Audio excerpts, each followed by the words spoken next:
दिव्या अपने घर की लाडली थी। स्वाभाविक है उस लाड दुलार से वह शरारती भी बन चुकी थी। हमारे मोहल्ले के लगभग सभी परिचितों के घर में भी आंटी चाचियों के बीच खूब मस्ती करती थी। मानो वह शरारत की देवी बनकर अवतरित हुई थी।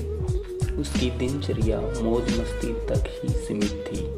सबकी लाडली दिव्या अभी 18 वर्ष की हो चली थी, मगर पढ़ने लिखने में उसकी सदा ही नहीं बनती थी। घर में उसके सबसे सच्चे मित्र दादाजी ही थे। जो कुछ पढ़ा सीखा वो दादाजी की बातें ही थी। उसे एक बात की बहुत चिढ़ भी थी, वह थी शादी की बात। मगर दादाजी को यही बात बहुत भाती थी।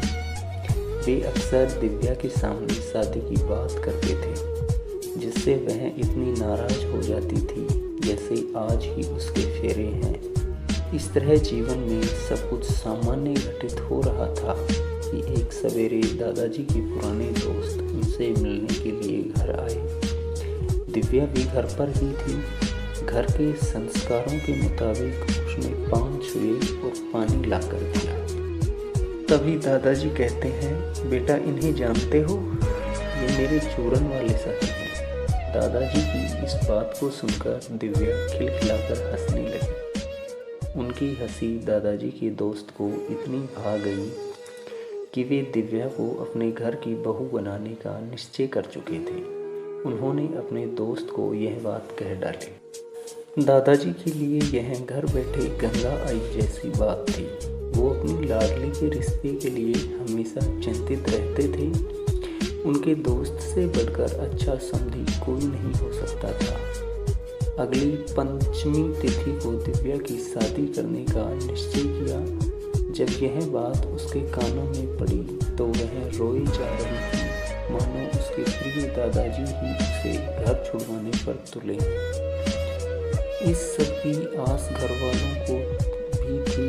दिव्या में भी इतनी समझ तो थी ही कि शादी का मतलब अपने घर को छोड़कर सदैव के लिए पति के घर रहना पड़ेगा। इस तरह दोनों की शादी बड़े धूमधाम से हुई।